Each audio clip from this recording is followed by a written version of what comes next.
So here we have the final dried swatches. We have Alizarin Crimson Genuine by Daniel Smith. Absolutely gorgeous color, slightly earthy, granulates a little bit, and the only problem is that Alizarin Crimson Genuine is very fugitive, so the light fastness is 4, which is the lowest on Daniel Smith's light fastness scale, so this will fade within months. We don't want that in fine art.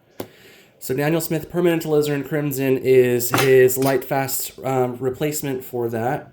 Permanent Alizarin Crimson Daniel Smith. The light fastness in here is rated as 1 on his scale. There's apparently some controversy about that. I think it's fine. It should be light fast enough.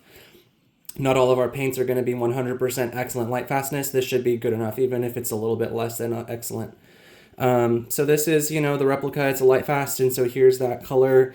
I have a few problems with this. I was a little bit disappointed with it. I think that it needs to be a little bit more earthy, and it's just a little bit too saturated, whereas this is muted slightly. This doesn't granulate. It's entirely smooth in its texture, and it's just not quite right for what an actual Alizarin Crimson should be, in my view. And the saving grace of it, though, is that it makes excellent oranges. So I can show you guys that later, the amazing oranges it makes. It makes very, slightly muted but bright, brilliant oranges mixed with azo yellow. It replicates, cadmium orange, cadmium red, mixed with azo yellow, as well as, new gamboge, very much on the yellow side. So it's good for that. Not so great at the purples, rather disappointing. This is good for purples. So I made my own version of Crimson inspired by this Alizarin Crimson to actually have what I wanted in a crimson color. And I wanted to enhance the granulation even further, and I liked the duskiness of it. And I like the hue of it. So you see where this is just a little bit warmer than this is a little bit cooler. Alizarin Crimson should be cool. I think this is too warm for an Alizarin Crimson. So I took it back towards the cool end and also gave it a little bit more of that transparency because this is slightly opaque.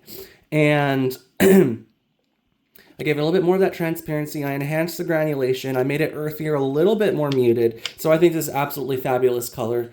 So I just wanted to share with you what I showed you here in the mixing process of how I created this. So these are both the same mix. I just did it here once for experiment, and then I mix it here again. And this is what I swatched from the circle. We'll go here on the page.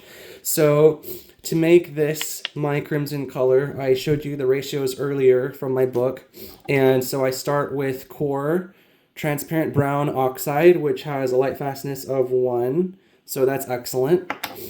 So then next paint I use is Daniel Smith environmentally friendly brown iron oxide, which again has a light fastness of 1, which is excellent. Then after that I use Daniel Smith's burnt sienna, and that has a light fastness of 1, which is excellent. And then I use Daniel Smith's ultramarine blue. This is an amazing color. And light fastness is again 1, excellent. And finally, I add in Daniel Smith's permanent alizarin crimson as the red, the main red component. And other than the core transparent brown iron oxide and the burnt sienna, which subtly also pull it towards red. But this is the main red because this is close. So I just adjusted this to make it earthier again towards what I wanted and to make it a little bit cooler with the ultramarine. And also increase the transparency with the oxides. So here I use the final color in that mix is the permanent alizarin crimson and, light fastness 1, maybe 1.5, closer to 2, question mark. So anyways, that's my, this is one of my build a paint mixes. And so this is my watercolor philosophy essentially is, build a palette that allows you to combine many pigments to create anything you want. So I can replicate paints that I don't actually have a good tube color for, and I can even create new colors. So here I've got my swatch card, which has all of my colors. It may be a little bit difficult to see here, but anyways, I know I may share this one day if you guys are interested. So there's my transparent oxide from Core. You can see it's really an orange earthy color. It's fabulous, really fabulous to mix with reds. And then I have the next color I use is the environmentally friendly brown iron oxide is right here. This is the swatch of it. That's its color. Then I use the burnt sienna, which is just below it. And then I got the ultramarine blue, which is right here. And then I have the permanent alizarin crimson, which is right here. And so let me show you my palette. This is what I call my Build-A-Paint palette setup. So I've got all of those colors. So here's ultramarine, transparent brown iron oxide, Daniel Smith, burnt sienna, core transparent brown oxide, and right here is the Daniel Smith permanent alizarin crimson. So let me know what your thoughts are on this, and please let me know if you like this kind of color mixing thing and what you think of this Williams Crimson color I came up with.